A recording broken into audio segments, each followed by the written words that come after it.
Good afternoon. Yeah. Let us know if you can hear us. Let us know if you can hear us. I'm going to activate the chat right here. There you go. Welcome to live chat. Is there anybody there? Is there anybody there? Can you hear us? Listen to our story. I mean, a lot of people listen to us on here before, and the audio commentaries and that. So if you can hear us, send money now. If you can hear us, send money now. If you can hear us. What was that? What was that? What was that?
Can you hear us now? No feedback now? No feedback now? Hello?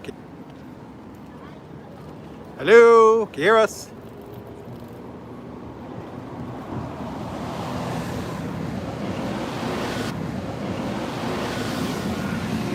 Oh, good. Can you hear us now? Can you hear us all good? 5 by 5. That's good. Loud and clear. All good. Aliens awesome. reference, all good. McFudgy! McFudgy. That is someone who might know better. Oh, awesome. Thank God. I don't know what happened there. I've never had that happen before. It's me. I'm cursed. I'm evil.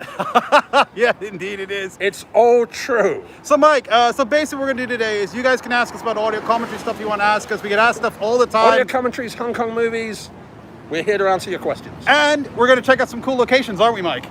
Yep, starting with this location.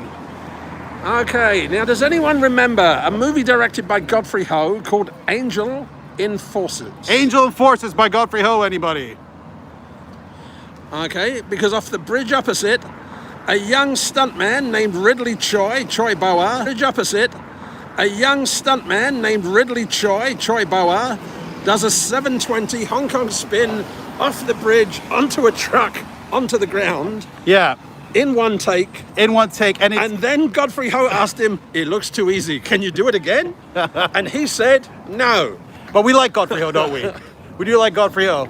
So basically what we're going to do is we are going to check out all sorts of cool locations today. I'm going to take the lift because I'm a lazy bugger. He's going to take the lift because he's a lazy bugger apparently, and I can't get in the lift with this thing. So yeah. By the way, guys, if you're there, smash that like button. Mike Leeder's going to take the lift. I'm taking the stairs because if I take the lift with this thing, we are going to get a total loss of signal. But let me know how your weeks were, guys. Like the weekend started, thank God. It's been a long week for me, I'll tell you that. Yeah, just give a shout out. Let us know how the week went. And yeah, it's also the first time we've had a guest on the show, which is kind of unusual. But we tend to have more of them on here. So yeah, Mike Leeder's taking the lift. It's gonna be interesting right there. See what happens. So yeah, but check out Hong Kong today, guys.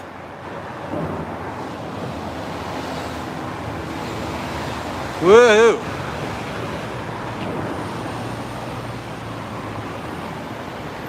So Ridley Choi jumped off this bridge onto a truck and onto the street. It's one of the most insane stunts I've ever seen. Super, super crazy stuff. So quite freaking wild. Anyhow, nice night in Hong Kong today. Really pretty. The Blade Runner-ish like feel is here. So where is Mike Leeder? Will he come out of the elevator? I think he'll come out of the elevator shortly. Aha. If we come over here, we should see him get in. Ah, then it cuts off. Oh, that's all the luck right there. Come on, Mike. Get in that elevator. You can do it. Come on, get in the elevator. If only the screen would turn on. Oh, no. Anyhow, glad the audio works. I don't know what that was with the feedback. That was insane. I've never had that before. Pretty crazy stuff. Ah, here he is. Here he is. Come on out. I like to make an entrance. There you go. You like to make an entrance whenever you can. All right. Let's Chimsachoy. Look at that view, Mike. It's one of the things that reminds us why we love Hong Kong. One thing that reminds. How long have you been here, Mike? How many years? 30. This is my 32nd year. And does this view still impress you? Yes. It does very much impress me too. So, and that is the back of a highway sign in Hong Kong. Not many Very times to see that. And there we see the Empire Centre. Oh yes, the Empire Centre. The Vengeance Pack is here. We'll talk about one of their films soon. Oh, you want to go down here? Okay, let's go down. We're going to go down here. Mirko from the Vengeance Pack is here. Talking of the Vengeance Pack. Talking of the Vengeance Pack, yes. We're going to go to a location as featured in the Vengeance Pack's release of SPL. Yes, we're going to visit a location of SPL. But first, let's talk about that location over there. All right. Flip the camera around so you can see us all, see our mugs. Here we are. You are quite a bit taller than me, good sir. I'm sorry about that. Yeah. If we take photos together, I usually stand on an apple box or something. Or you just cut me out of the frame. Oh, there you go, there you go, there you go. If I do it like this, we look about the same height. If I walk like this. If you walk way further behind me, then we're about the same height. No.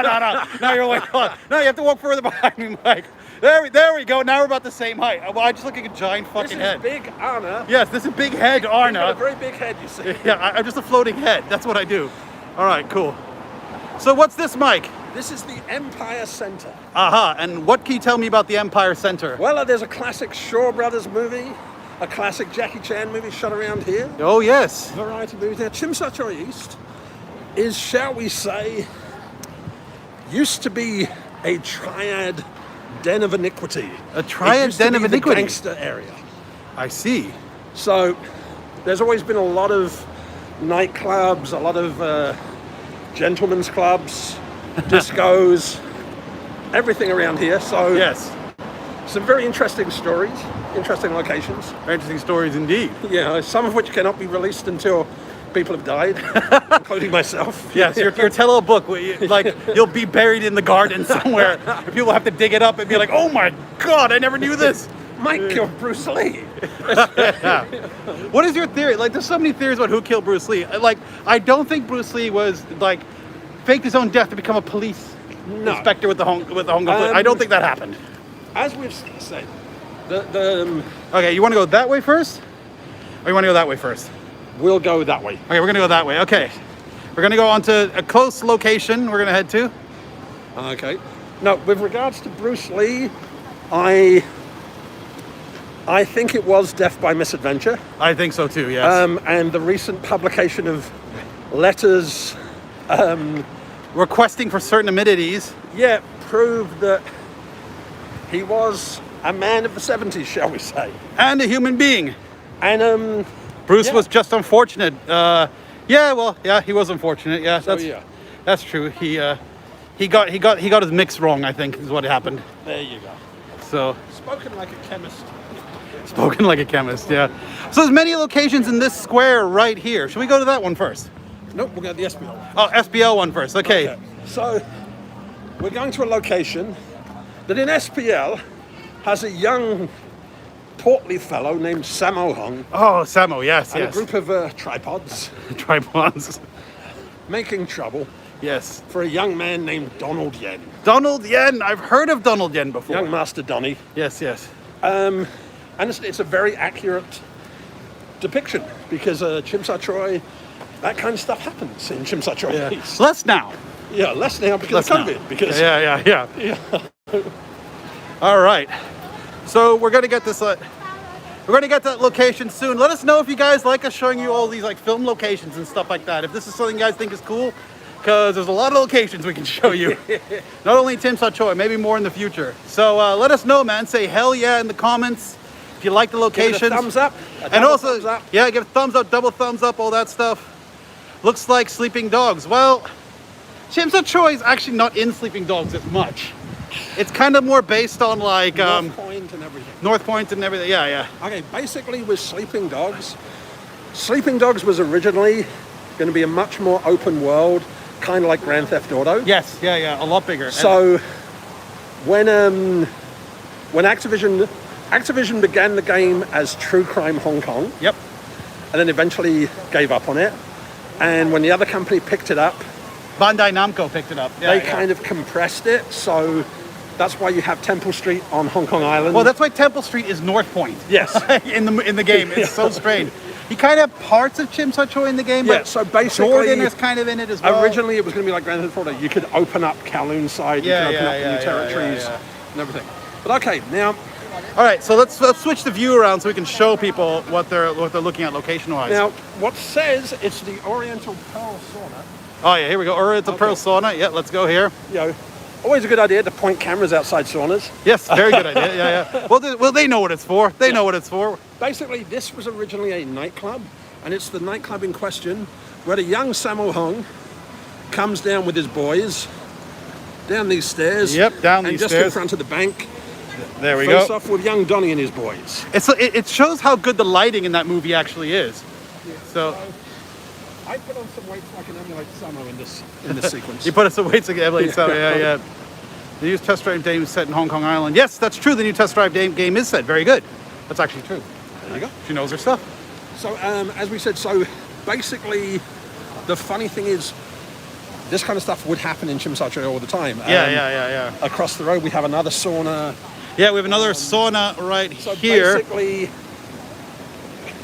the sauna in Jackie Chan's The Protector is probably either the Oriental Palm Spring or the sauna over there. Yep. And saunas in Hong Kong, How do you describe them? They vary from what I understand. I don't go to them Basically- myself, but because you're a good boy. yes. The same as with a massage, sometimes you have to specify, I'd like the healthy sauna Yeah. or the health massage, and that means you're just going to the sauna Yes. and you're going to enjoy the hot pool Yes. and the cold pool Yes. and not the hot women or the cold women. Yes. So enough about that. Go to our Patreon page and hear the unexpected. Yeah. Anyhow, so let's go on to another one right here. Okay. Now, This- the funny thing is, This fountain right here has been in many a Hong Kong countless film. Hong Kong movies. Yeah, countless And ones. then behind us, just up on that rooftop, just here. Oh, wait. Let's go back behind us, yes. Now, Yep. this building, the Peninsula Centre, okay, on the rooftop here, used to be a gentleman's club named China City. Okay. And part of China City's appeal was it had a MiG-21 fighter jet sitting on the rooftop for about 25 years. A MiG-21 fighter jet on the rooftop. Yes. There you go, ladies and gentlemen. I So don't know yeah. how they explained a MiG-21 fighter jet and Yes. Clearly things were more lax back then in 1980. What was it? Yeah. that was the 70s and 80s. 70s, 80s. Okay, so this fountain here, this fountain right here, being in many a Hong Kong film, and also a lot of people shot here. A lot of music videos are shot here. I've shot around here. Joe Frello shot a scene for Love Stock around here on these benches. Well, the funny thing is, there's a movie directed by Herman Yao. Yeah, A movie called, what's the name of it? 1 second. a movie directed by Herman Yao. The movie is called It's definitely not. With or Without You, starring yes. Jackie Jones Yes. and Leon Lai and love of my life, Rosamund Kwan. And myself and young Mr. Mike Miller, Australian stuntman and actor from Knockoff, Once Upon a Time in China. Knockoff, he's the guy with the glasses that you're moving. The Russian We were killer. walking through Chim Sa Choi East one afternoon like you do, and just minding our own business when suddenly a Jeep pulled up and started shooting people. And myself and Mike Miller, shall we say, ducked and covered, not realizing it was Herman Yao filming, and Herman thought it was very funny. So where was that over there? Just over there. All right, well, Mike's going to point out where was that? Basically where the Nala Thai restaurant is. Let's go to the Nala Thai restaurant then. Yeah. This is where Herman Yao just pulled up on a Jeep and was filming. Now, Hong Kong films can be a bit run and gun. I'm guessing he had some permit for that. But They probably had a permit for one gun somewhere in Chim Sa Choi. yeah, so we'll go somewhere in Chim Sa Choi. Yeah. So there you go. And around the corner, we'll go past what used to be Club Bebos, aka Club Volvo. Club Volvo. Yes, which was featured in many a Hong Kong movie.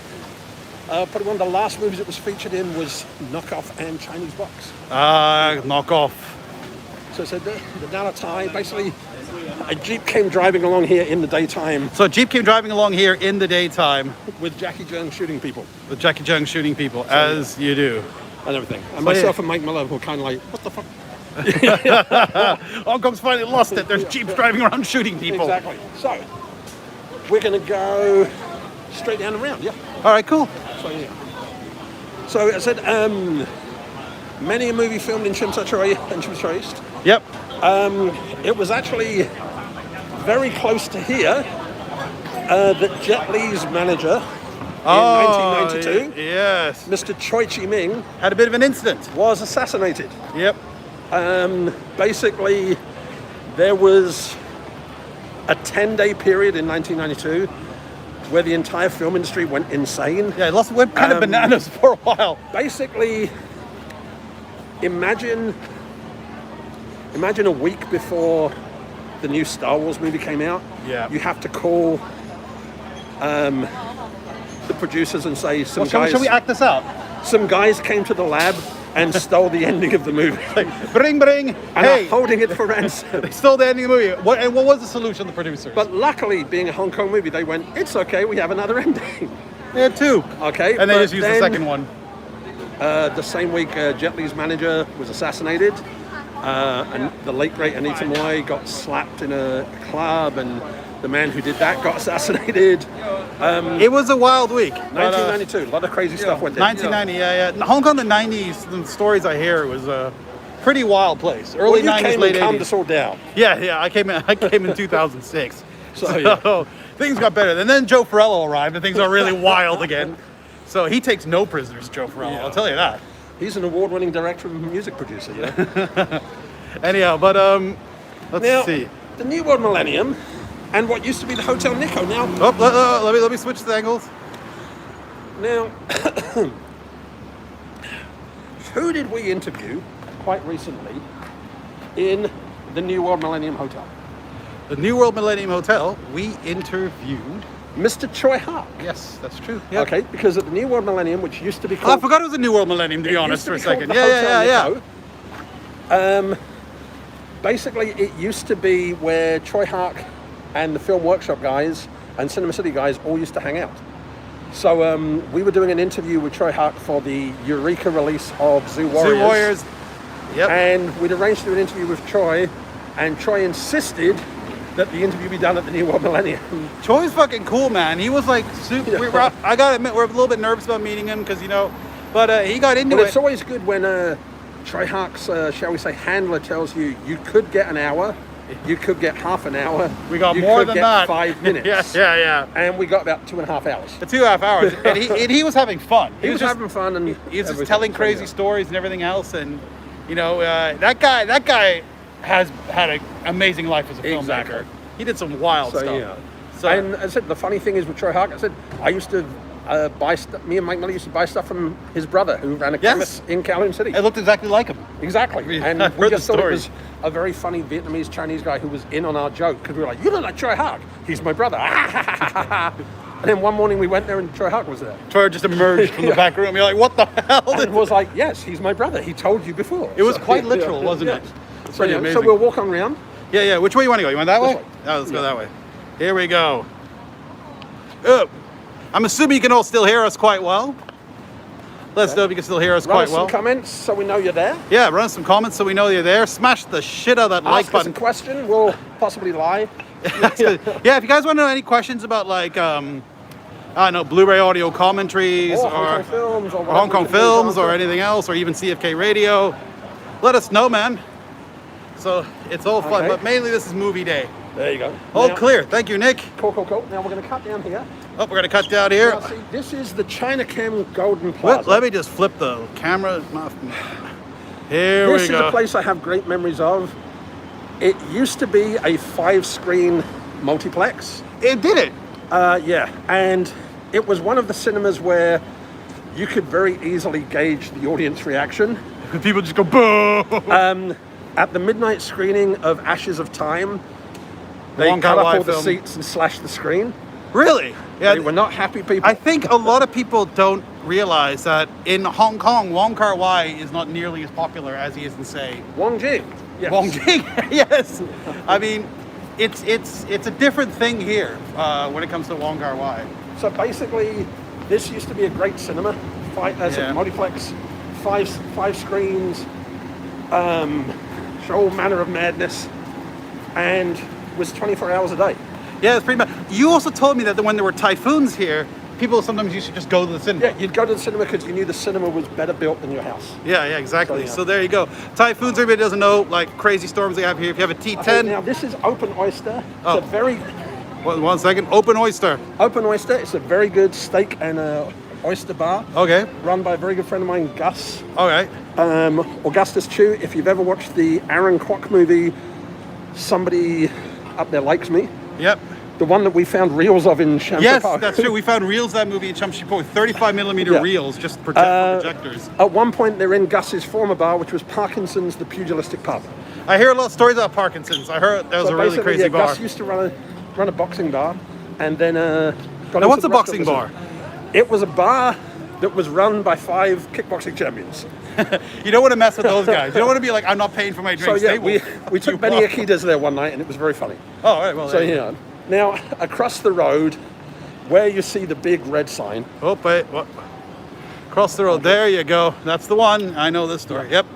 now this used to be the location for Club Bebos, which originally was called Club Volvo until Volvo cars sued them, and was, shall we say, a gentleman's club. Someone said a Blu-ray for Dangerous Encounters of the First Kind would be great. I would love to see that on Blu-ray. I just don't know if the original material was. Yeah, the thing is, okay, so we're going to actually cover this really quickly. We had a lot of questions, both of us, like on our inboxes, Facebook, Instagram, everything. Sometimes people ask us about Blu-rays, so you got to realize this. And we mentioned some of our audio commentaries. The source material for a lot of the Blu-rays and a lot of the movies in Hong Kong has kind of been lost in certain cases because this place, I don't know if you can see how much we're sweating. We got a bit of a sweat on. It's hot and it's really humid, and it's not very conducive for keeping 35mm negatives or 16. The frustrating thing is, also, a lot of Hong Kong films were considered disposable, even by the filmmakers. So the problem is sometimes nobody kept the original materials. We've found like prints in Shamshipo, which is kind of like how we describe Shamshipo. It's a street market. Yeah, it's an entire area district. It's kind of like street market and kind of junk shops and stuff. And we went in a junk shop, we found 35mm reels. And the thing is, people just threw them out. They kind of were, it was like a job for them. And when they were done, they literally tossed them out. So that's one of the big problems of releasing films. So if something gets like, has to get a release, they got to find that. And also it has to be cool to the, a certain way and kept all like good, and the film has to be stretched and everything else. So that's even for not a the movie case. like Hard Boiled. Yes. Hard Boiled is 1992, less than 30 years ago. And a major movie. Yeah, there's no original negative for it. Yeah, we got asked Yeah. by someone at Hong Kong Film Art, do you guys know we can get original negative? We're like, what? For Hard Boiled? Yeah. Love to see. Jet Li's back catalogue. Dragon Fight sits in the Warner Brothers archive. Come on, Warner Brothers. A movie with Jet Li and Stephen Chow. Have they released Petty Cab shot Driver? in America. Needs to be released properly. The Shaolin Temple movies, I would love to see them get Blu-ray those would be release. good. I'd love to see Born to Defense get a proper release because that's a very underrated movie. What about Petty Cab Driver? They have that as well, right? Petty Cab Driver, also owned by Warner Brothers. Yeah. In the mid-90s, when Rumble in the Bronx came out and did really well, Warner Brothers bought a very random selection of Hong Kong movies. And unfortunately, because of the size of Warner Brothers, they kind of sit on them. There's a gentleman, Jeff Briggs, who you sometimes see on Hong Kong movie. Oh, Hong Kong Cinema Appreciation Society. By the way, I'm wearing their T-shirt right here. Shout out to Will for Hong Kong Cinema Appreciation Society. Yeah, shout out to Will. Will, where's my T-shirt? Eh? Well, you have to get on the show before you get a T-shirt. I've tried to be on the show. Or you can buy them from his website. And guys, I'm telling you, the quality is great. I'm in the most humid, horrendous weather right now. I mean, it's not raining, but it's, what do you reckon, 90%, 90%? It's about 90%. 90% humidity right now. And the shirt's comfortable and, like, you know, my skin can breathe through it. So, yeah, man, Hong Kong Cinema Appreciation Society. Spoken shout like out. the fashionista he pretends to be. I used to run fashion brands, actually. That's something a lot of people don't know. Yeah, but basically, there's a lot of movies. The problem is sometimes it's tracking down the rights for certain territories. Yeah. And while there's a lot of grey area releases where people haven't tracked down the copyrights, etc. Yeah. If you want to do a legitimate release, you've got to track all that down. You've got to track down separate news. Often people have complained when movies have been redubbed or rescored for the release because it's the release of the longer print or something. Sometimes it's because, unfortunately, nobody got clearances for the music tracks. That's a huge one. People forget that the international print of a movie is shorter than the original Hong Kong print. The Taiwan prints are usually quite long. So the problem is, sometimes people go, well, why don't they just cut between? And you go, unfortunately, from a business point of view, that's not sometimes the best way, because your average viewer is going to go, wait a minute, why has Arne's voice changed for 2 or 3 lines, then gone back to something else? It's so, a complicated business. Also, if you get it on an audio perspective, like different cuts might have different audio like states as well. So if you're cutting luckily, with companies like 88 Films and Eureka using a young man named Brandon Bentley, who has cut the Bentley cut for Shanghai Express, etc., you get that opportunity where you can put together perhaps the ultimate hybrid print, but it's just the time, the effort, and the money spent is sometimes the hardest thing, because sometimes as well, companies won't approve it. There's a film that we did for, like, sometimes it takes a lot of effort to get the prints right. There's a movie we did for TVP, for which our buddy Mirko, he runs that operation. Basically, he had to, for that movie called The Man from Holland, he had to jigsaw that film together. Like, he literally had to find all these prints because they were all mangled to shit and stuff like that. And that was like, I mean, that's business, but it was also labor and love. And that so is it's not easy. The problem is that with unfortunately, I hate to say it, the piracy, and it's like certain companies that just claim that they're releasing the ultimate edition when they're just taking other people's work. Pieces and putting it together. When you're paying people for the rights or for doing things, you have a budget to work with, and you know, I hate to say it, it's frustrating sometimes that, you know, and also sometimes some companies won't let you release multiple prints. Some companies will not sign off on it. It's complicated. There's an upcoming release that's coming out from 88 Films that we had to get Warner Brothers to sign off on. They had to sign off on the audio commentary. Luckily, they liked it. They were like, these guys are good. But that's the thing. So it's a case of, there's a lot of films I'd love to see released, but there's also sometimes the problem is there's copyright. Sometimes there's multiple people own the rights. Okay, the Jackie Chan movies, produced and directed by Lo Ray. In Lo Ray's final days before he passed away, Lo Ray sold the rights of his movies to Golden Harvest, Media Asia, Fortune Star, Shaw Brothers, and Golden Sun Films. What a way to give the middle finger to the industry. And then passed away. And you had 5 or 6 different companies all claiming they had I the own rights. those rights. Fortune Star bought the rights in perpetuity. So Fortune Star waited until everyone else's rights had expired, and then they released it. But you go, that's sometimes the problem, that, you know, people will claim ownership. Sometimes you can't get that sign off. Sometimes an actor or director maybe has a clause in their contract that stuff has to be approved or it has to go through them. And also, like, sometimes it just becomes hard to find out who has the rights, because some of these production companies or rights owners went out of business in like the 80s, you know what I'm saying? And it's like, well, who has these rights? No one knows. RZA, for instance, has been trying to track down the rights for Shaolin versus Wu-Tang.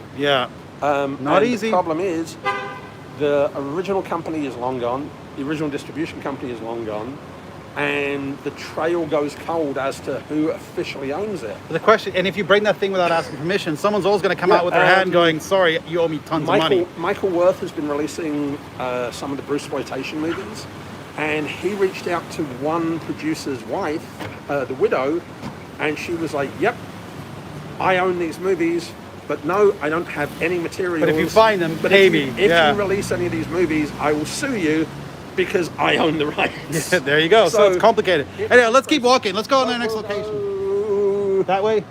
We'll go this way. We go this way, yeah. So there we go. That's the answer on rights and why something doesn't always come out when people go, oh, we want those rights.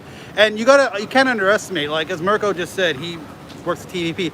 Rights are a nightmare. And these companies, man, they have to work hard and everything to make sure that these things are done right, so they don't get sued and they do things properly, and also to respect to the the original filmmakers, which is why you shouldn't have a label that's randomly collaging things together and pirating the films. So yeah, that creates a lot of issues for good old movies to be released. It's some issues, but if you run like a good thing, they can still come out. And look, Blu-rays are amazing because there are films coming out, I gotta admit, I never thought we'd make it on Blu-ray. And Blu-ray is a fantastic format because, okay, we got screeners and stuff, and every now and again we look at each other and go, God damn, I've never seen the film look this good. Okay, like, sometimes we saw it on VHS, panned and scanned. Okay, prime example. 88 Films will be releasing Chuck Norris, Good Guys Wear Black. Yep. And the one of the highlight moves is Chuck Norris's character does a jump sidekick through the window of a speeding car, and everybody knew it was actually Chuck's brother Aaron Norris doing the kick. On the new print, you have no question it's Aaron Norris. It's such a clear shot, but but that's part of the fun. I mean, Blu-ray is such a great format, and look, guys, it might be one of the last real hardware formats we have. A lot of stuff's going digital. And personally, I mean, like, I guess... Physical media, forever! Physical media, man. So, and if we could bring back Laserdiscs, though... Laserdisc forever. Laserdisc forever. We love Laserdiscs, and we still have... He has a lot more than I do, because he basically, like, got all the Laserdiscs in Hong Kong, more or less, when what was it? Basically, there used to be a company in Hong Kong called KPS. KPS, yeah, which was the Hong Kong equivalent of Blockbuster. Shout out if you know KPS, by the way, say it in the comments. When KPS closed, Blockbuster took over. Yep. And when Blockbuster closed, they sold all the Laserdiscs off for the princely sum of £1 each. And I spent way too much money buying them. I'll say. You have a very respectable Laserdisc collection, sir. He has movies on Laserdisc. I was like, what the? How do you have this? But Laserdisc, man, it's like vinyl records. It's a beautiful and sometimes format. That's also the issue, that some films fell through the gaps. Yeah. There has been no VH, there's not been a DVD release. Well, what's interesting is that Troublesome Night 2 came out here in Hong Kong recently. There was never a DVD release of that. There was a VCD release, but not. So... certain movies, that's the problem. Mirko just said he's working on a movie, I think, called 1.5 Men. It went by very quickly. 1.5 Men, Mirko? Is that a joke about us? Yeah. Which one is the half? Yeah. Your top half. Anyhow, like I was gonna say, all right, where are we going now? We're gonna go. Let's give you guys a view of Hong Kong, shall we? 1 second. I'm gonna switch it around. There we go. Look at this beautiful city, guys. This is our city. This is our home. Now we're about to pass a building where, if anyone knows the Shaw Brothers movie, Mercenaries from Hong Kong, there's a scene where T-Lung's character gets into a spot of trouble at his girlfriend's house. Men of the Hour. That's what Mirko's releasing. Okay. And Mercenaries from Hong Kong, T-Lung escapes from one of the flats up here. Oh, so he climbs out the... Yeah. And now we're going to go to another location from Mercenaries of Hong Kong, and the location of another movie called Police Story that some of you may have heard of. Police Story, yes. A slightly famous film by one and only Jackie Chan. We're going to hit up that location pretty soon. So a lot of people don't realize how significant this location is. When they just walk by it every day, they go, I wonder where that is. When you point out to them, that's that location, they go, oh, it looks a bit different now. A little bit. A little bit different. If we could go inside, but unfortunately we'd lose signal. We lose signal. We can't go inside, but we'll show you where the building is. I love my Blu-rays, especially special editions of posters and the booklets. Somewhere, yeah, see Hong Kong, same with Crunchyroll Online. Well, Netflix in Hong Kong has some good Hong Kong movies on it. So if one were to get access to Netflix in Hong Kong, there's some movies there. But you want the Blu-rays because you will get all the specials, including us, with our audio commentaries and the extras. Because the problem is sometimes as well that... Look at those lights flashing. That's really spooky. Now with all the digital media, sometimes films get changed, films get adjusted. Whereas physical media, that's those cuts. You got those cuts in the movie. You got them forever. Yeah. And it's something about having physical media on your shelf, you know. And Netflix and digital systems, they can always take the movie down. Physical media, that's yours, mate. Exactly. And you can take that from my dying hand. You can bury me with them. Now then, this is the Royal Garden Hotel. What? Mike, let's get a little closer before you say that, because we cannot see that on the screen. Let's go this way. Cross over here. Cool. The Royal Garden Hotel. Now, if any of you know a movie called First Mission or Heart of the Dragon, starring Jackie Chan and Sammo Hung, there is a car chase that begins at the Royal Garden Hotel. And jumps quite Jumps a bit. Yeah. down that alleyway. Yeah, so let's just show them exactly where it is. So the car chase kind of begins here.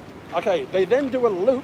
They then do a loop, yeah, and then they end up... And then passing the sex shop, they go down there. Jump there before jumping across over here. And then they end up over there. So basically they drive an impossible route. Yeah, and what's interesting as well is the car chase was actually shot for Police Story, but then ended up in House of the Dragon.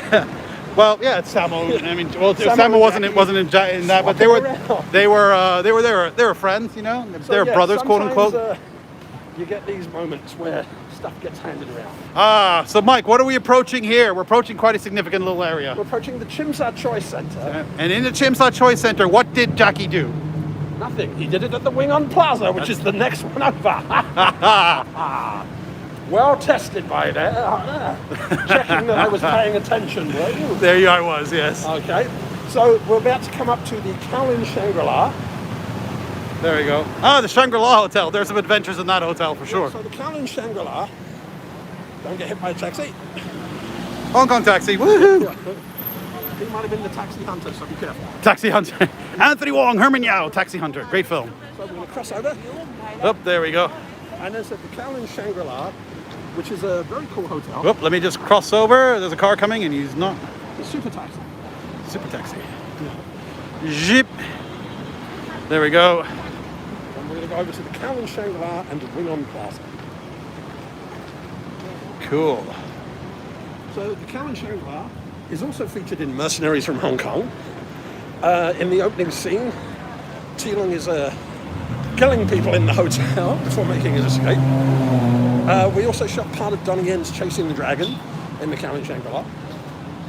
And then we're going to approach Wing On Plaza, which is very recognizable from Jackie Chan's Police Story, the first Aces Go Places movie, the second Aces Go Places movie, and Hong Kong Godfather. It's crazy, like how some of these places just had relationships with filmmakers, apparently, and or producers, the funny thing I should say. Police Story and Hong Kong Godfather were both shot in 1985, so they were pretty much. So basically, the back-to-back, they were. Was the same production company? No, one was no, it Shaw's, wasn't. One was Golden Harvest. Yeah, exactly, yeah. So basically, two very big movies that year, both from rival studios, but both wrecking the same shopping center. So maybe there must have been a producer in between there who contacted another producer. Was owned by a third company. Yeah, exactly. And they were trying to bankrupt them. That sounds a bit too much like. I think someone on both productions was somehow linked there. Yeah. Because to have that happen is a bit random. Of course, maybe they just were like, we got money from one filmmaking crew. Maybe let's see if we get money for another. I don't want to go under here too much because I think we'll definitely lose signal under that. So here we go. This is the this is for anybody who's wondering. See, Kowloon Shangri-La. So there you go. A few things. We also had some real-life Triad incidents. If you Google Kowloon Shangri-La, Triad, you will find some interesting stories about some non-film-related activities that took place. We won't be discussing those here, though. Sorry, somebody's sending a message. Okay, Aces Go Places series could do with a UK release. Those could probably. Yep, I'd love to see them. Yeah, that would be cool. You know, that would be great. So write on a postcard to 88 Films, Eureka. Tell them those are the kind of films you want to see. Yep, and say you would like Arne and Mike to do audio commentaries for them while you're at it. But here we go, the Wing On Plaza. Yes, the Wing On Plaza. Where Jackie Chan kicked all kinds of butt. I think one or two stuntmen got hurt in this plaza before. What do you think? So we're going to walk up to the doors. We can't go in. Yeah, it's a bit hard to get in. I don't think we can even get in. No, maybe we can, but we can't go in now because we'll definitely lose signal. But it's pretty much the same as it used to be back in the day. So this is where Jackie Chan did his jump. Yeah, where he yells and he jumps off the thing. It looks so much smaller in real life. Like, it looks different to me. And also, I think there's stuff on the dangling as well and everything else, but those are probably also maybe part of the set. And then we shall cut along. We'll go up and cut along. Yes, there's something else that Mike's going to tell you guys about is some of the crazy clubs you used to have around here, because when I got here, Those things are long closed. Ah, yes. But they were mad. I've heard so many stories from Mike Miller, DJ Penguin, all those guys. Mike Abbott, everybody. Mike Abbott, yes, They Mike used to Abbott. some crazy clubs. So Mike Abbott, who was Hitman the Cobra. And could have been the ultimate ninja.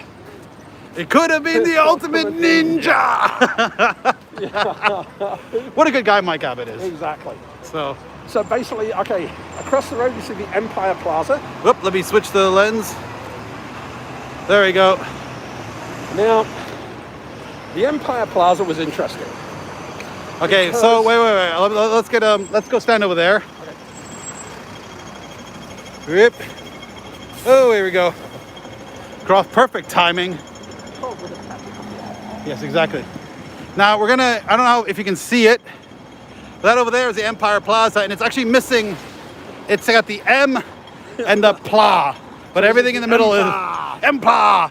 But everything else. On now. It's a clean on. But basically, there used to be a club there called Club X, and Club X was an interesting club and an interesting quandary because it's on a three-way street, and all three streets were run by a different Triad gang. So basically, it culminated in the ultimate Triad focus point. Yes, basically, the bosses would all go upstairs and drink nicely. Yep. Whereas their soldiers would all fight on the door and on the dance floor. So basically, it was an interesting club in the early 90s. It was a wild But yeah, basically along here, How long was that club open, Mike? Club X about 2 or 3 years. Yeah. So it managed to survive 2 or 3 years. And then- that'd be a good movie about Club X. Yeah. That 2 or 3 years, or TV show Now, even, this about is something anarchy. I've always been very confused by in Hong Kong. Yeah. The Siberian Fur Store, Let's which look is at the just across the road. Siberian Fur Store. Okay. Oh, we're switching. There we go. Okay, across the road you will see the Siberian Fur Store, which has been there for over 32 years. And How much must be Siberian paying fur do they a really fur, shitload though? of rent. Yeah. And never in 32 years has it ever been cold enough for me to want to wear Siberian fur. How much Siberian fur are they really selling, though? Like, They must be selling a certain amount because that shop's been there forever. To be open for that long Yeah, and sell so- that much Siberian fur, Mike, they must be making a killing. Exactly. So, yeah. Strange that. These some of these apartments here, they're quite interesting. They used to be all single apartments, and I heard recently that some people during SARS bought a few apartments and they knocked down the middle walls, and they made huge, like, kind of see that one over there. There are these huge apartments right Oh, there, yeah, which I is mean, quite unusual in Hong A Kong. lot of the old buildings, the apartments are much bigger than nowadays. Yeah. Higher ceilings, bigger rooms, much more space. Yep. Space is quite an issue in Hong Kong. Which is funny when we see movies sometimes, we're like, oh, this is a simple waitress's apartment. We're like, dude, that is a billionaire's apartment in Hong Kong. Before I came to Hong Kong, I would watch like Hong Kong movies Yeah. and TV series and be like, oh, okay, everyone lives in a good-sized apartment. And then you come to Hong Kong and realize, no, you can't. This Yeah. is all a lie. The movies are tight. It's fucking bullshit. It's basically fucking bullshit. So is it basically an average apartment in Hong Kong, you're paying $1,000 US upwards? Yeah. No problem. Yeah. More. No problem. Unless you go live like, if you live in like central Hong Kong, you're definitely paying more than that. You can also try and do things like a bit like, find older apartments like that are hard to get to on top of hills and stuff, or apartments that are haunted. That kind of helps as well sometimes. Yeah. So Is that Ben Bridges over there? maybe. Ben! Ben! Ben! I don't think it is Ben Okay. Bridges. We just yelled Ben at a random guy. Sorry, we thought it was a gentleman we know. Yeah. But it's not. He's escaped now. Yeah. Anyhow. But okay, we're going to cross over and head up and cut along. And Carter Wong. We're going to cut along We're gonna Carter Wong. to Canton Road. All right. Canton Road is where there were many adventures. Or so I hear. Yes. Okay, we'll cut through the upper gardens. Everybody's writing Ben. I don't think that was Ben. Yeah. Let us see if the signal dies. Hopefully the signal won't cut off too much, guys. If it was Ben, please call him and tell him why. Why was he ignoring us? Yeah, I don't think you heard us. It looked a bit like him, but I don't think that was Ben Bridges. So Yeah. Now this is something very unique to Hong Kong. It's called an escalator. Yes, escalators are these rolling stairs, and they go up hills. They're very cool technology. One day in Europe, you'll get it. I once was in, I think it was Tower of Pisa, and someone written on the walls, like in pencil, like on the top of on the wall, like, freaking Europeans, in America we have elevators. It was amazing. The Leaning Tower of Pisa, because you have to walk that shit right up there.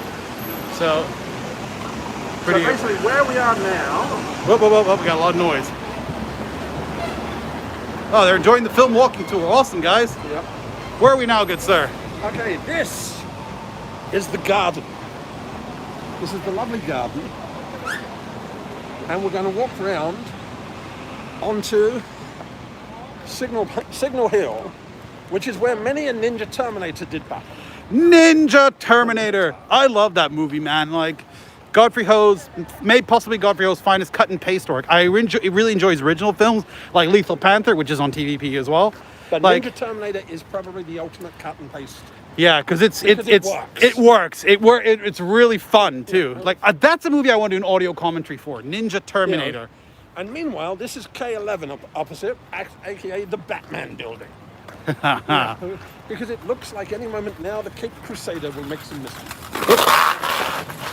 A kid just almost hit me.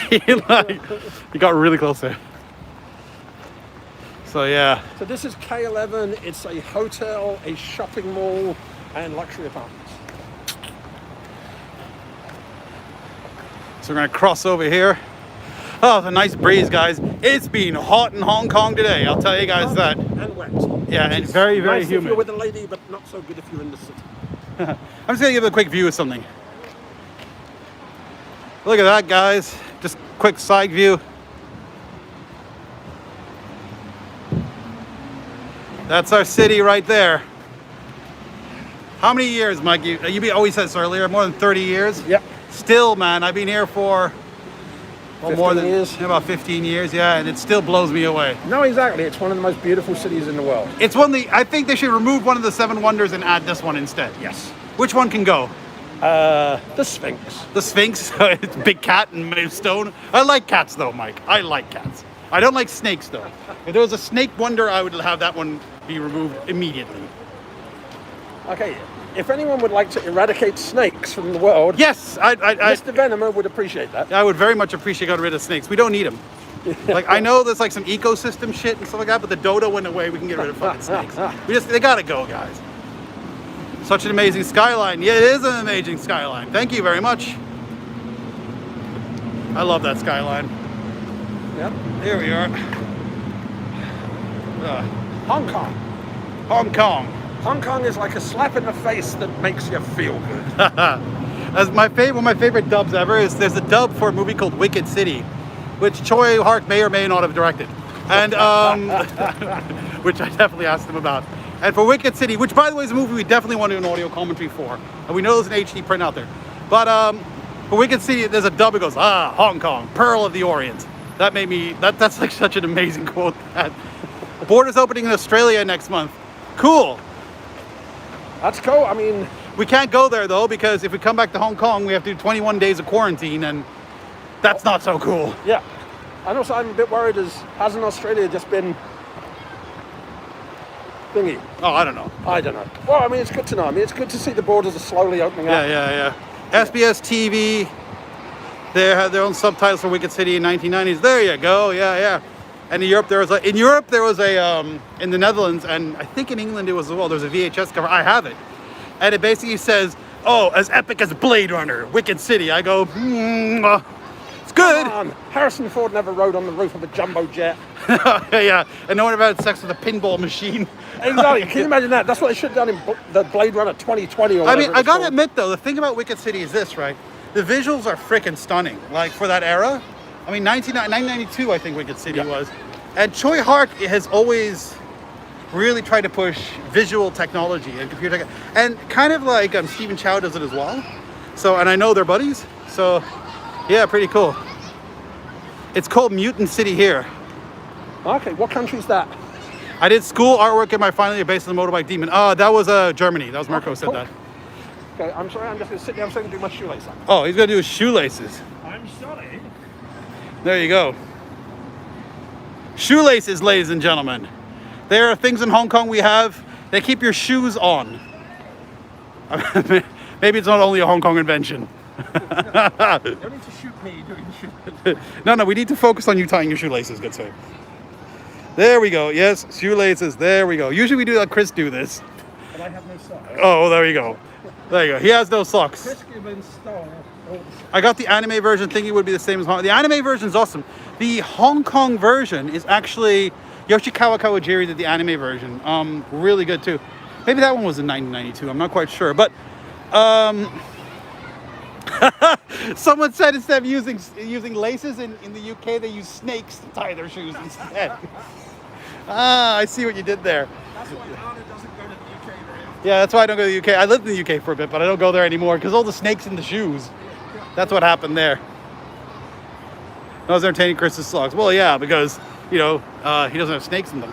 But what was I going to say? Basically, yeah. Like, the Hong Kong version of Wicked City is closer related to the book that it was all based on. While the Japanese version, ironically, because it's based on a Japanese book, takes more liberties. But I know that the anime version originally was much shorter, but the producers were so pleased with this, they were like, well, expand this into a feature film. So that's what happened there. But Yoshikawa Kawajiri kind of had that more often in his career. He did a really cool, there's a kind of like an anthology 3-part series that he did called Cyber City 808. And then for that, like, he did one episode and they're like, well, create 2 more episodes because you're this good at it. So I'd love to do audio commentaries for anime and Japanese V cinema films is what I want to see. I want to see Wild Zero. Japanese version is more sex. Well, yeah, tentacle porn. But like, I like That's what he wants to talk about. Yeah, no. Well, I want to do Japanese, movies like Wild City. I would love to do for not Wild City. What I'm saying, Wild Zero. I'd like to do for. Now I'm going to sit It's a really crazy movie. Because this is Signal Hill. Oh, this is Signal Hill. All right, cool. Now this. Hold up. Let's go back to the movie talk. This. There you go. This used to be the Mariners Club, which was featured in Game of Death. Mariners Club in Game of Death. Yes. The first time we're introduced to the gentlemen in their tracksuits, they're all fighting at the back of this building site, which used to be the Mariners Club in Hong Kong. And this is Signal Hill, which is where many an IFD ninja Yep. fight. Richard Harrison. Well, let's say it again. I don't think you're close to the mic. So this is Signal Hill right here, where many IFD ninja films. Basically, up here, this was all a much more landscaped area before, and basically many a Richard Harrison, many a Paulo Tucker, aka Bruce Stallion ninja fight. Now, why was Paulo Tucker sometimes called Bruce Stallion? Well, because Film Mark used to call him Bruce Stallion because they believed he looked like Sylvester Stallone. But then story. Film Mark used to call Stuart Smith Stuart Steen because that way they could claim he wasn't the same actor who was appearing in IFD films. Yeah, exactly. Yeah, the same ninja film, and they recut it. No, basically what IFD would do, they would find films that didn't do too well in, say, the Korean or the Taiwanese market, say like a gangster film or a romantic film, and they just splice ninjas in there to turn them into ninja films. They remix them. IFD realized the demand for these movies. Yeah. And the funny thing is, like, we've talked about before that Hong Kong films were immediately accessible to the international market because they had subtitles by law. Because they're a British colony. Yeah. But a lot of movies in like Korea or Taiwan, etc., you could make enough money in Korea and then it would be, you didn't have to release your movie anywhere else. So Joseph Lai was clever enough to realize he could pick up a lot of these movies, do a slight re-edit, maybe add 20 minutes footage. Originally he'd sometimes just do a re-edit and add Godfrey Ho as the director.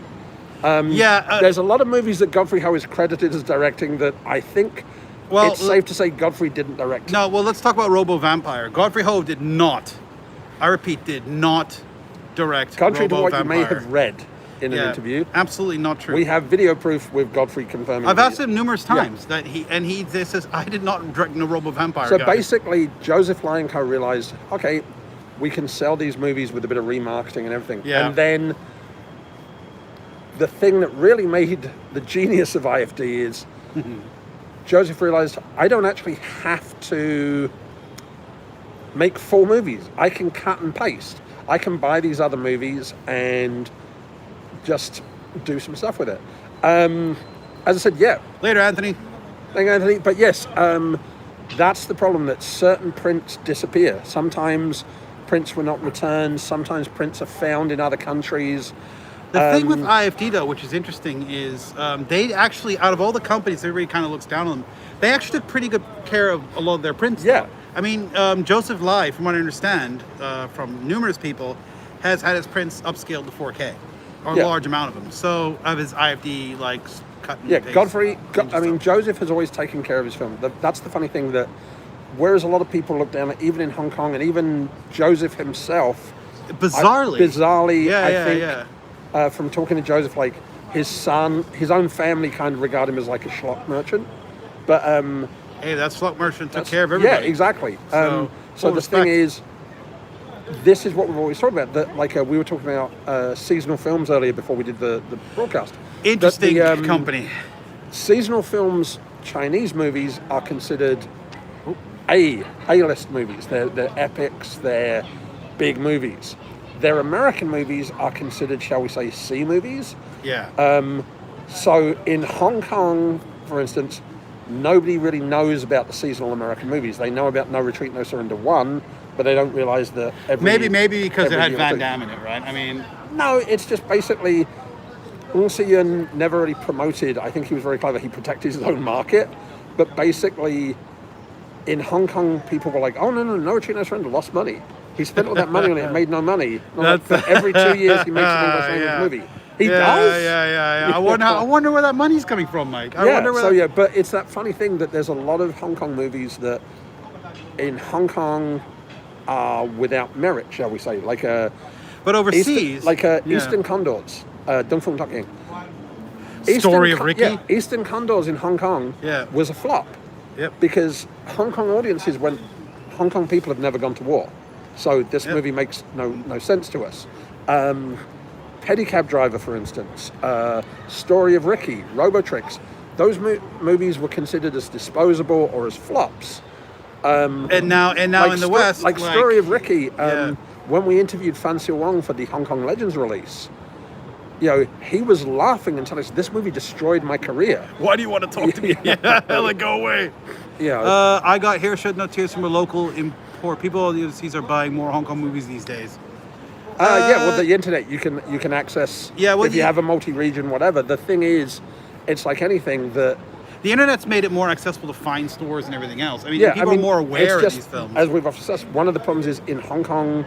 Yeah, it's true. It's quite random here. Like one of the Gen X Cops, for instance, the original Gen X Cops by the late Benny Chan, is a rarity as it has an audio commentary.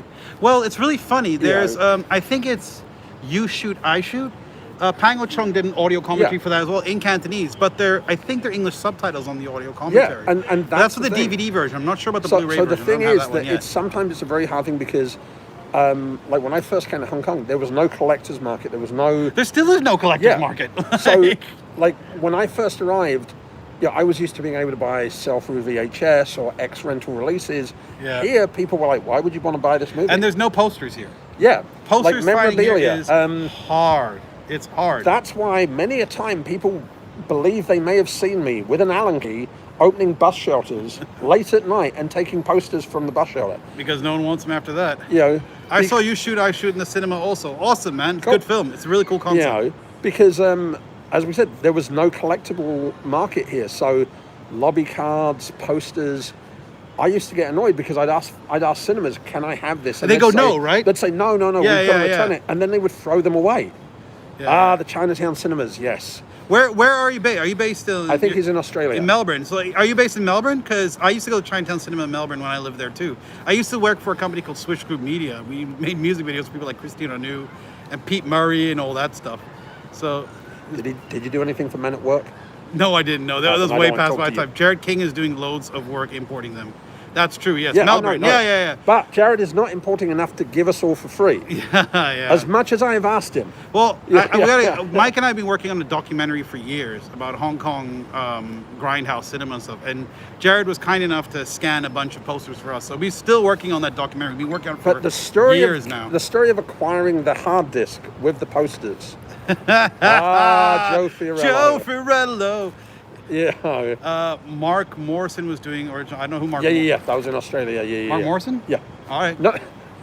Who's Mark Morrison? He's an Australian. Oh, okay. I don't know who Mark Morrison is. Sorry. Doesn't know anything. I don't know who the fuck Mark Morrison is. I remember in 2006 we saved some fly posters for RB Hood soundtrack was one of them. Yeah, and that's the problem. That here, okay, there used to be if you're a long-term fan of Hong Kong cinema, there used to be a magazine called Cinemart, and Cinemart was basically one of the best Hong Kong film magazines, and it was a license to print money. If you wanted to be on the cover, you paid $50,000. If you wanted a black and white page, you paid $10,000. If you wanted a color page, you paid $20,000. Yeah, 1 second. And you would definitely supply, not like the Cat 3 film. Way better. and you would supply your own materials, everything. So the funny thing is, the owner of Cinemart magazine was a guy called Alpha Lau Hing Kwan. And for years, I would pester him and go, we should do an English language version of this. Let's do a bilingual edition of the thing. No, don't want to do it. Don't do it. No. And then he was like, Mike, I'm closing the magazine. I want to sell off all my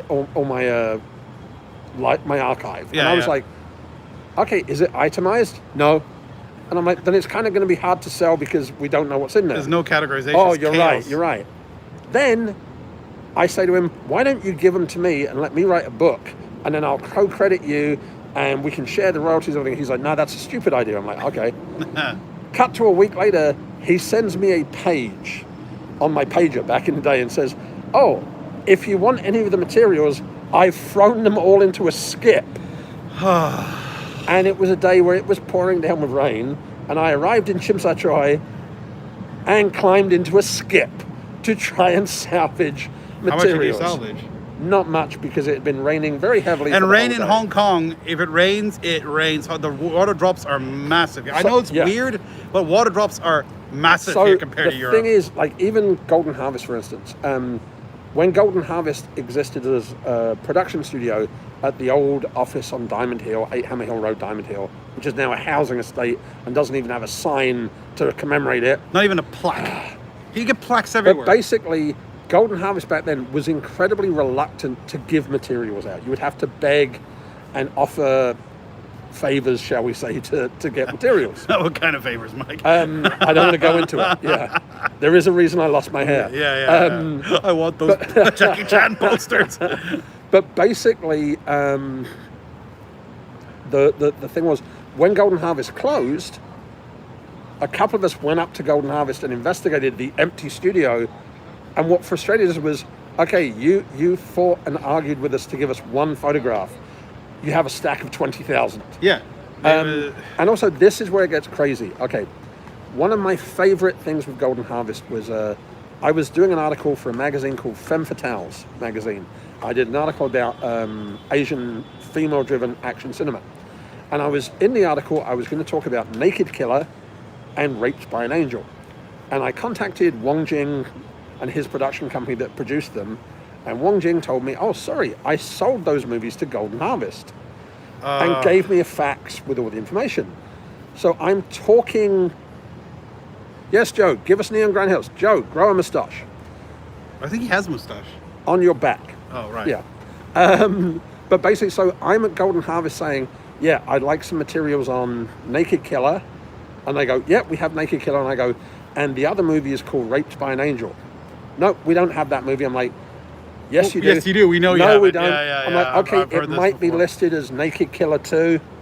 Let me check the archive. No. I'm like, yeah, look, I have a letter from Wong Jing. He confirms that he sold it. No. Then an assistant in the back hears us talking, goes, wait a minute, who's in the movie? And I go, Chingmi Yao So Jing, Simon Yam Dat Wah, and Jacqueline Nsut Nan. He goes, oh, hang on a minute, and comes back with materials for a movie entitled Operation Full Contact Part 2.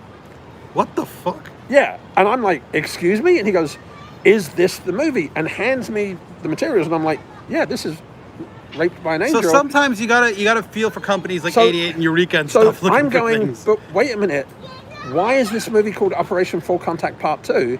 Oh, because we did some research and we think that's a title that would sell. And I'm like, is there an Operation Full Contact Part 1? No. And I'm like, so if I'm someone trying to buy the rights, how would I know what movie it is? If I'm not super persistent, you're just going to tell me you don't own that movie. And sometimes that is the issue. But I'll tell you the Chinese title, what was I going to say? The Chinese title was probably the same. It's the English title. And that's the problem, that sometimes you're trying to find a title, but that's the problem. That thing, like in the old days, Golden Harvest were notorious for, if you want to buy this Jackie Chan movie, you've got to buy these 6 or 7 other movies. Well, people still do that today, which may not be releasable. To do the package, because I remember in the olden days of VHS being at the offices of a VPD, Imperial Entertainment in England, and I was like, wait a minute, you have all these Mr. Boo movies, like, you know, what's going on? Yeah. So it's a very awkward situation. So sometimes acquiring the rights is not as easy as it seems. Sometimes getting the materials is not as easy. It's very frustrating. You know, that sometimes, you know, even worse is you're trying to get the film and somebody is telling you the movie doesn't exist or they don't own it, and you have to argue with them. It's the same way sometimes when you interview an actor and you realize the movie that to you is so special of all their films. And for them, it's just a day at work and they shop between other films as well. It's really crazy. Yeah. There you go. Yep, Monkey Magic. Monkey Magic, there you go. Classic TV show. Sukiyaki. Sukiyaki. Okay, we're going to go down and I'm going to get a drink because I need a drink as well. Yeah. So, yeah. We're not going to take the lift. Nope, we can't take the lift. We're going to take the stairs. The road, then it's a middle road, children's playground. There we go. Ooh. There we go. See, everybody else says that Hong Kong's all concrete and stuff like that, but you see the amount of green they've got around here. It's actually fairly impressive. Ooh, this is in the middle of the city. This is in the middle of the city. It's the middle of Chim Sa Choi, for anybody who's wondering. World needs an Operation Full Contact box set. I agree. Yes. But it has to include part 5. Yes, part 5. Yeah, and part 3, which is, you know, which is the weird one. Yeah, exactly. Yeah. That is some stairs. Yeah, stairs. Yeah, we have a lot of them in Hong Kong. Are we close to the peninsula at all? Yes. Because the peninsula in the Robotics. We shall go to the peninsula because the peninsula has been the backdrop for many a movie. Yes, that is correct. Yeah. We're going to pass one of the most stable things in my life in Hong Kong. Okay. The post office. Oh, the post office. Yes, I've heard of these things. Because... Oh, darling, how are you? Yes. Can you give me the water? Oh, there you go. Thank you, man. Oh, there you go. How are you, man? Thank you. Bye. Colorful characters, that. Good deed for the day is done. Yeah, good deed of the day is done. You help someone pick up their beer can. Exactly. He's so drunk he can't get off his fucking... Hermie's house is the post office. That guy was so freaking drunk he couldn't get off his seat to pick up the beer can. Somebody did it for him. Welcome to Hong Kong. You can drink outdoors in Hong Kong legally, by the way. A lot of people are asking, like, can you do that? Yes, you can. Hold it. Hermie's house. Let's do it. Yeah. So Hermie's house. Hermie's house. Hermie's house is one of the most consistent things in my life in Hong Kong. Because it's the post office in Tsim Sha Tsui. You've had a box and there I've had a PO box there for 32 years. So if you want to send me goodies, send them to Hermie's house. Yeah, exactly, yeah. And then I said, we will go over to the peninsula. Yes. Which is also featured in Bloodsport and other movies. Exactly, yes. So, you know. But the sauna in the sauna in the peninsula is not the same sauna as the one in Robotics. That's a very different place. Can you still drink in the 7-Elevens? Yeah, you can. I will prove it to you. Yeah, exactly. I don't think you actually can drink in them at the moment. Well, probably not because of COVID and stuff like that. Yeah. But overall, drinking in Hong Kong in public, and that's not an issue. So unless you're being a total mental case. In Hong Kong. Yes. Sounds like Vincent Dawn needs to make an Operation Contact. Oh yes, Vincent Dawn. I wonder who that could be. I believe he's Joe Fiorello's cousin. I am not related to Joe. I gotta stay out here with the camera. Okay. What would you like, sir? Water? Just grab you soda water. Okay. Possible. So there it is. See, we can't go into 7-Eleven with the cameras because we'll get signal loss, and that's happened to us numerous times. So we're sick of doing that. So Mike is kind enough to get me a soda water. So, oh, good and fun. If you can find this, if you can't find soda water, give me regular water. Okay. Can't find soda water, then give me regular water. Not all of them have soda water. People would currently take advantage in Australia. Currently under curfew in Melbourne. Yes, my good friend Ben, who we yelled at earlier on, told that to me recently. I lived in Melbourne for a while. I really enjoy the city. I think it's really great. I'd like to visit it again. I lived in St. Kilda in Melbourne, actually. So kind of close to the beach. It was a good area. It's good fun and many good memories of living in Melbourne. And I did go to the cinema in Chinatown. And I believe close to cinema, there was, oh, there he goes. There's a place that was called Red Silks, I believe, near the Melbourne Chinatown Cinema. I used to eat there all the time. I don't know if Red Silks is still there, but yeah.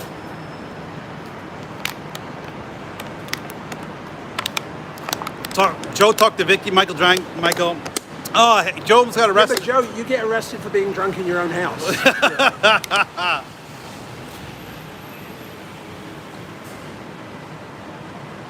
Oh, Chinatown Cinema has one cinema open. Cool. Yeah, in Melbourne. I miss the Chinatown Cinema. That was... I used to go there all the time. Prime example, going to see A Better Tomorrow. Is closed. Red Silks is gone. Oh, that fucking sucks, man. I used to love going there. But yeah, going to see A Better Tomorrow at the Chinese late night. Yeah. And we had the poster in England, the first poster that looked like it was about school teachers. And what was it about? A Better Tomorrow. Oh, Better Tomorrow. It was Better Tomorrow, right. The first poster we had in England was Jay and Fat, Leslie Jung, Dee Leung, and Emily Chu all sitting on a chair wearing suits, smiling. And we were like, okay, it's a movie about school teachers. But I was like, I'm tired, so I'm going to go and I'll grab the seats and keep them for everyone. And then when my friends arrived for the second movie, I was like, A Better Tomorrow. You got to watch it. Slight landslide movie. A Better Tomorrow lies to people. I'm sorry, there's something really... In A Better Tomorrow, Jay and Fat walks around in a trench coat in Hong Kong, very nonchalantly and cool. That is impossible, okay? You will sweat worse than we do. And we're wearing shorts and t-shirts. You definitely cannot wear a trench coat in Hong Kong. By the way, thanks for the water, by the way. Yes. So we should walk over. Yes, let's go. And you'll see. Yeah, Joe says he got arrested for being drunk while being in a music video. I ended up shooting a chunk of that video for him. Joe has been arrested in Mongkok. Joe has been drunk for many. Yeah, but Joe takes no prisoners. That's what you have to realize. 0 prisoners. Like, if there are 10 people there, none of them are getting out. He takes no prisoners. We're going to do a reverse. Whereas in the movie Bloodsport, Jean-Claude Van Damme ran across the road from the Peninsula Hotel, we're going to walk across the road to the Peninsula Hotel. Yes. Beautiful Hotel Peninsula. So if you'd like to queue up Come Steal the Night from the Bloodsport soundtrack, you can have a nice montage of us running around. Well, there you you have go. to edit it because it's too hot to run. It's way too hot to run. The Peninsula Hotel. Featured in everything from Robotrix, The Man with the Golden Gun. I think they shot Dragon from Russia. I think Expats shot here recently as well. Yes, Expats with Nicole Kidman. Expats with Nicole Kidman shot here recently. Shooting here. 1 second, but yeah. Talk about Australians. Australians. You see Van Damme come running across the road. Oh, sorry. Yeah. So basically, in Bloodsport, you see Van Damme come running across the road and hopping over the centre divider. Yeah, exactly right here. And then in a bizarre geographical manner, he then skips about 5 roads further into Chipside. Yeah, just skipping around roads in Hong Kong is not an uncommon thing for American films or Hong Kong films. I mean, Running Out of Time does some amazing skipping as well. Nicole Kidman had to leave. Yes. Yeah. No comment. No comment there whatsoever. Hey. It's good to know they kept that secret. Yes. But yeah, the Peninsula Hotel. Don't go looking for that crappy sauna. Soldier of Fortune Clark Gable film used that front too. That's correct. Very good.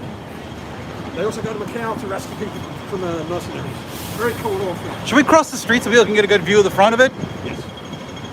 I think the shot from Robotrix is like over there. Yep. So yeah. So There we nice go. Sponsored by Louis Vuitton. Come on, Louis, you're in our video. Give us some Come money. on, Louis. We need a lot of cash. You know, for everybody watching this, for your little Hong Kong cinema lesson. Yeah. What is that thing doing, Bob?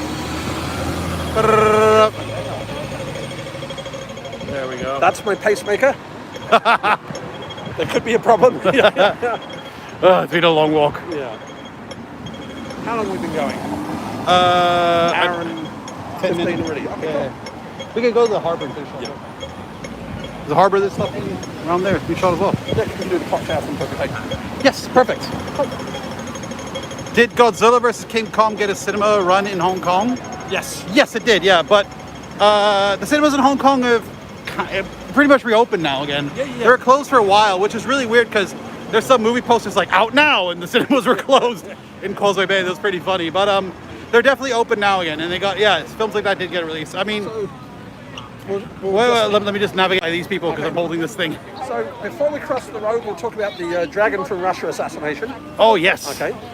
So basically, in Clarence Ford's The Dragon from Russia, a shall we say unlicensed adaptation of Crying Freeman, the 108 dragons, Dragon from Russia, the 109 dragons. I can't see that. I can't see how that's a ripoff. Exactly. So basically, it is here at the Peninsula Hotel that we see Sam Hoy, while dressed as a bellboy, doing a gymnastic assassination while Maggie Jones walks by.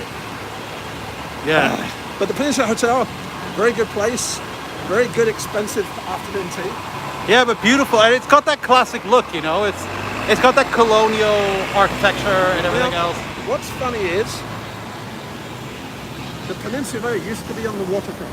Yes, that's true. All So- of this is reclaimed. This used to be water. All this, and So- behind here is like water, but there's a whole chunk of And road. true madness, on one of the most beautiful waterfronts in the world, they built a cultural centre that has no windows. Oh my God, you're so right. A big boob cultural center with no fucking windows. So, Nice, guys. on the most beautiful waterfront in the whole world, imagine building something on the Sydney waterfront with nothing to look out at. I don't know who was in charge of that project, but The guys, British were in charge. We messed it up, I will admit. Okay. Yeah. it's like some architects at home right now going, damn these guys, they figured out my follies. Bring me the heads of Vitamin Leeder. There we go, there we go, there we go. Oh, there we go, crossing the road. So we're heading toward the harbor right now. And then Mr. Venema is going to swim across the harbour back to his house. Well, they would not let Christian Bale in that water. No. It was too poisonous. They No, were no, like, no. They tested order. No British or American stuntman would go in the water. that's how crazy it was. Originally, Batman was supposed to rise out of the water in The Dark Knight. Yeah, and it did not But happen. they tested the water and it came back at a very high rating Yeah, they were like, of everything. this water basically has like cholera, Ebola. syphilis, HIV, and corona. Like, Yeah. you're not getting in this water. So basically, the original plan was the Batman would come out of the water, but they couldn't, for insurance purposes, have any stuntman in the water. Whereas all the Hong Kong stunt guys were like, he's wearing a bat suit. Like, Yeah, we can get in there. Yeah. Of course, Hong Kong has no unions. That could have something to do with it as well. Like laws here. and you get paid double if you get wet. So you're like, I'll do it. Yeah. What was the movie where they put someone in? Oh, that's Election. Yes. What? Oh man, that story is In insane. Election 2, Andy very good friend, very good actor, gets thrown into the harbour for real. Yeah. That's a story we should discuss in a bag, yeah. Sorry, I'm missing that question. Sorry. Oh, Joe was talking, saying he used to see old men swim in Hong Kong waters all the time. That's true. Yeah, but Joe, did you ever see them swim twice? Yeah. What happened to those old men? Or did they come out as young men? Yeah. It's actually the key to eternal youth. It kills off every single old Exactly. cell in your body. Yeah, but it actually kills everyone. That's why Hong Kong people become so freaking old. Yeah. It's because they all swim in that water. Now So- here, we have the YMCA. Whoop, let's switch it all up. Okay, this is where I first stayed in Hong Kong. Wait, let me just get the angle right. And go. 32 years ago, when I arrived in Hong Kong for the very first time, I stayed here at the YMCA. There was no internet back then, so how did you book it? I had to make phone calls from England, working out the time difference. Are you serious? And and trying to hide the fact from my parents. Jesus Christ. Yeah. Oh yeah, so I think that your story about how you end up here, Joe said they were 25 before they took the dip, and they were old when they came out. Yeah, that sounds about right. Yeah. So when Mike first came, you told me this fascinating story about how you actually ended up in Hong Kong, which I think... lost a bet. Yeah. But yeah, you came here originally for a vacation, didn't you? I had fallen in love and gotten married in England, and unfortunately, the marriage wasn't working. So I did the very adult thing of going, how can I deal with my marriage crisis? I'm going to go to Hong Kong for a couple of weeks. And I thought, I'll go to Hong Kong, and I'll maybe stay a couple of weeks, maybe a month or two at max. And 32 years later, hey. So basically you were supposed to be only for a short time, and you stayed a little longer. Yes. Just a little. I took a leave of absence from my job in England. You serious? Yes. Auditors of Croydon for 27 years were like, are you coming back? You coming back? He was really good. Like, I was like, can you hold on to the job for me? Yeah. Hold on for a few more years, guys. I'll be right back. Oops, sorry. See, I dragged this whole bottle with me because we don't pollute in Hong Kong.